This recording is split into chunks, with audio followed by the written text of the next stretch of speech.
What is going on, YouTube? It's your boy Sigma here, and today I am bringing you part 1 of 4 of my Extinction clear, my first clear of Extinction, and I originally wanted to give you guys this video as one giant piece, put a lot of timestamps in it for you guys to let you guys watch all the rawness of the deliciousness of me pounding some aliens with 3 other people that I consider friends, I guess, because I play with them in Call of Duty, except Leo. I don't know you, Leo. I don't know you at all. Do I? But nonetheless, this is my first clear, and I was really excited when I got this clear because prior to this, we had tried this, we had gotten to the end, and then we failed at escaping, and it was really frustrating. And before that, it was just, we couldn't get to, it was just trial and error, trying to finish this, trying to get through, trying to figure out stuff. Finally got a good setup, we finally got a good thing, and I recorded it, and I was all sorts of happy that I recorded it. And I was like, yeah, I'm going to give you guys this awesome video, and it's going to be so awesome because I'm putting timestamps of epicness because this video is epic. And then I tried to play it back and noticed that it was a bit low, it was a bit quiet. And I was like, that's interesting. Why is it quiet? And I opened up another gameplay I saved. That was also quiet. And then I said, shit. I forgot to record audio. And some of you guys will be like, what? How'd you record the game video without recording the audio? And it's simple. I'm used to not recording live for Call of Duty. I've gone over a year now straight of not recording live. So my setup was set up to record theater mode. And when I did that setup, I only had audio coming out of the gamepad because on Wii U you can select, do you want audio to come out of the gamepad, the TV and gamepad. I only had it set to come out of the gamepad. Problem with that is my capture card records through the TV. So it recorded my video, but it did not record my audio. And so now I have an hour-long video of this clear with no audio, and I wanted to just give it to you because I had Night Ranger, Official Leo, and Big Mug. They were all talking the whole time. Night Ranger not so much, but there was talking from all of them the whole time. I couldn't get my audio in it, but it had their audio. I was like, I'm just going to give you guys this clear, nice raw, nice epicness that it was, because it was really fun. It was really fun to play, and I really enjoyed doing this, and I was like, hey, I'm going to give you this, but then it had no audio, so instead I had to improvise, and I'm doing this instead, which is just a 4-part series. I'm going to narrate each section for you. I'm going to do a section of video, so I'm going to do the first set of hives, the first video, the second set of hives, the second video, the third set of hides, the third video, and then the escape for the last one. And depending on how long each section is, because I'm doing this on the fly right now, I know the first section is about 15 minutes long for you guys.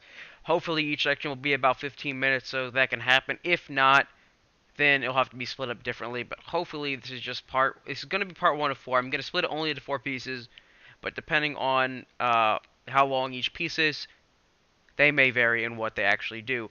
But so far, what has happened in this video, we've cleared the first hive, we're clearing the second one, and we're trying to do as many skill challenges as possible. I found that is the key to success in Extinction. I'm no expert at Extinction. I've only played like 6 or 7 games of it, but I found that playing and trying to get as many of the challenges, especially the first couple, because the first couple are basically give-me's. You get those challenges done, and then you get skill points, and that helps you get your maxes to what you need, because what you need to be successful, at least from this game, this is what we used to be successful. We had 1 engineer, 2 medics, and 1 tank. And we all had our stuff maxed by the end of the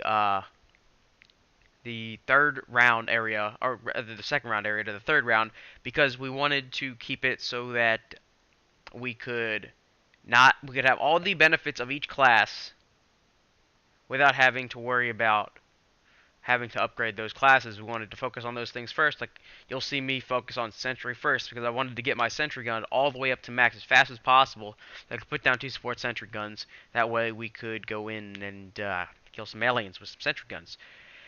And also, you'll see me buy a lot of traps because I'm an engineer, and when I upgrade my engineer the right way, in retrospect, I should have gone engineer first, then Sentry gun, because once you upgrade engineer to, I believe, tier 3, traps give you money. So you just turn on every trap and they give you money, and it's awesome because you need the traps later on in order to really steady the storm that is these endless wave of aliens. I've noticed Extinction is not as tough as the rest of the game or rather not the rest of the game, but as the zombies we've come to know and love in Black Ops games.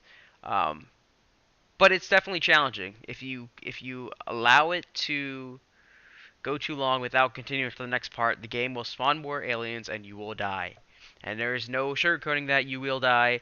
We have failed multiple by we I mean me and some people I've been playing with have failed multiple times. Not this group, but other groups. We have failed multiple times at completing it because we get overrun straight up, and that's just how it goes. But here we have cleared the first two hives. The first area, I believe, you get 3 hives, and then the barrier hive, and you have to clear them all to move on to the next area. And it's not like yes, you shot, Big Mike. It's not like you. I don't even know. I lost my train of thought, guys. I apologize for that, man. This text message just blah. But basically, it was funny because we were having a chat about somebody in one of the previous rounds. We failed a challenge because somebody shot by accident on the accuracy challenge, and somebody else was getting blamed that they didn't really deserve that blame, but nonetheless, the inside joke between me and Mike was there. I guess you had to be there. But back onto the topic at hand of which ones to have as what the fuck was that thing? Which one? Wow, sorry guys. Which perks you want to have? You want to have 2 armors. You want to have 2 people with armors. I'm one of those armors. Night Ranger was the other. I was the engineer as well, if you guys don't know that. I was the engineer. Big Mike was a medic. I believe Leo was a medic as well, and Night Ranger was the tank. And I have armor. Night Ranger has armor. Leo ran Feral Instincts, and Big Mike ran Boosters. You want those? You want those. You want Boosters, Feral Instincts, and 2 armors, and you want all of those maxed by the time you get to the 3rd area, because you want to have as much health as possible, you want to have as much Feral Instincts as possible, and you want to have as much Boosters as possible. And you'll see how, as we go through this, that we actually end up getting basically all the time Feral Instincts towards the end, because the money just kept rolling in, we kept going in, and kept going ham. But you want to have that, and if you have a sentry gun unlocked, you want to have that as well. We managed at one part of this extinction to have, I believe, 6 sentry guns at the same exact time on the map, and I like to refer to that as the wall of sentries. And you'll see how very useful at killing rhinos the sentry gun is. And once you unlock that, you want that as your right selection. I don't know, your right D-pad selection. I don't know what rank you get it, I forget. I think it's like 22, 23. But when you have that chance, you want to get it, and you want to upgrade it. And you want to have this engineer. The reason we want to have an engineer and not a weapons specialist is because that engineer gets that extra 25% drill health, as well as he gets the ability to repair the drill faster, which helps later on when you're getting overrun and you have to try to evade aliens, and so they go and attack the drill, and you fail if the drill goes down to 0 health. Personally, I'm thinking you can interchange the engineer with a weapon specialist, but in reality, with speed boosters, you don't need weapon specialists as bonuses, as well as the fact that the engineer gets a wallet size expansion on the final upgrade to 8,000, which helps because you get money from traps, wallet expansion, you get all this extra money that just keeps filling up, and you don't want to keep maxing out money. You want to keep putting out things as much as you can while being able to buy more things. And that's what I do throughout this whole entire challenge. I go through and I just go in, go ham, spend a lot of money, spend a lot of trap money, help the team out a lot. Night Ranger is the first one to upgrade armor all the way. Leo gets his Feral Instincts max pretty quickly. Big Mike doesn't get boosters maxed, I don't think, but he does put boosters out pretty often for us. But nonetheless, we worked as a really good team in this, and as you guys will see in part 3 or 4, yeah, 3 and 4 actually, they're going to be the 2 most interesting pieces, I think, of this whole thing. I'm really mad that I don't have the audio for this because there's some pretty epic shit that happened. But the epicness will just get better by each part, so guys, stick around and keep watching this because I will give you each part, and at each part, you will get to see the awesomeness that is our group of Extinction Clear maniacs, and we got lucky as hell. But nonetheless, right here, what I'm doing right now, we are waiting for the chopper to come. His slow ass takes forever. And right here, Lear was like, well, I wish there was some Easter eggs in Extinction. And then Big Mike, I think, was like, well, it says LOL on the sign. And then we looked at the sign, and LO was only lit up, and the L wasn't. It was kind of stupid. But nonetheless, we cleared this barrier hive pretty quickly. I don't think we get any evades this whole time. I think we just straight up clear it right away. And if you guys don't know, the barrier hives, only the barrier hives in each area, which there's only two of them. There's one in the first area and the second area. These barrier hives are shootable. You can hit them with your own gun and weaken them, which actually helps a lot because the stupid ass helicopter dips out and he's like, I'm a bitch, scorpions are attacking me, instead of just fucking moving. He could just move, you know? He could move. He could move and then he'd be fine. And that's what I'm doing right here, guys, is I'm shooting a little bit, putting a little bit of bullets into it. I want to get through this as fast as possible, because we have been trying for a while trying to clear this, and we just wanted to clear it. I just wanted to get to the final area so quickly. Just keep going, speed run style, you know. But this is by far not the fastest extinction clear, but it's sub 1 hour. I have no idea if that's actually fast at all, but an hour long for extinction. Pretty efficient work. We tried to do as many challenges as we could. I think there was one or two we didn't complete because they were just ridiculous. Otherwise, the challenges we did were pretty awesome. And see right there, we already have max explosive ammo.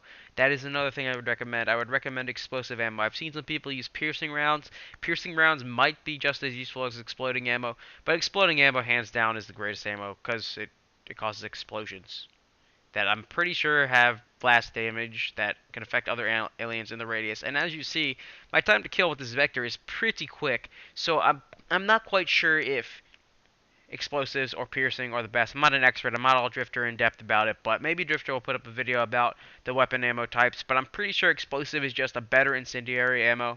So once you get explosives, put that on, and that's what you want. You want to have just one type of special ammo throughout the whole team. You want to keep it as this random amount because what you want to keep doing is keep supplying your team with armor, with ammo, with feral instincts, with boosters. You want to keep this basically steady influx of ammo and boosters, and you keep doing this, you will live. You don't do this, one person goes down, and when one person goes down, if the medic doesn't revive them quick enough, it just is a downhill to the end, and you're screwed, and you're going to fail. Because it goes from pretty simple. The first area is pretty forgiving. Second area is forgiving until the last hive. And once you get to the last hive on the second area, then it becomes basically a gauntlet of awfulness. And then you most likely will lose. But nonetheless, guys, we are fighting off the final barrier hive of the first area. And we're going through pretty quickly, screwing up these scorpions. And apparently he's evading. Oh, we failed. We no wonder this took forever. We failed. We failed. It would have been 10 minutes to beat this whole thing if we didn't let him evade. No, I'm just kidding. It would have taken much longer. But sometimes you get lucky and he doesn't evade. Other times it's just as stupid. I always go for the scorpions on these barrier hives, but it's not possible to get all of the barrier hive, or it's not possible to get to the point where you're just going to constantly get through the barrier hive right away without an evasion, because, you know, the AI is stupid and says fuck you and leaves and whatnot. And yeah. And the last thing I want to recommend about, well, the last two things I want to recommend to you guys about the class setups, is that you want to have the full auto pistol. I feel like the full auto pistol is the best pistol to use. I mean, in all retrospect, it really comes down to preference, because I think all of them are just as effective, except for the 44 Magnum. Dude, I use the 44 Magnum. It takes at least 2 shots to kill just a regular Reaper enemies, which is ridiculous. 2 shots should not. It should not take 2 shots from a 44 Magnum to kill 2 of them, when it takes 5 shots from the MP5 or MP443 Grok full auto pistol to kill 1 Reaper. It's just the damage output versus the amount of bullets you have in a 44 Magnum. It's just not worth it. The P226 kills in probably the same amount of shots as the full auto pistol. I'm not quite sure. The 3-round burst pistol is very effective as well. I just like the full auto because, frankly, I don't like getting cramps in my fingers while I'm pulling the trigger trying to shoot all this stuff. I just like the full autos because I don't have to pull the trigger over and over again. I can say, hey, this is what it is. I pulled the trigger, shoot a whole clip, I reload, continue, blah, blah, blah. And here now, we cleared the first area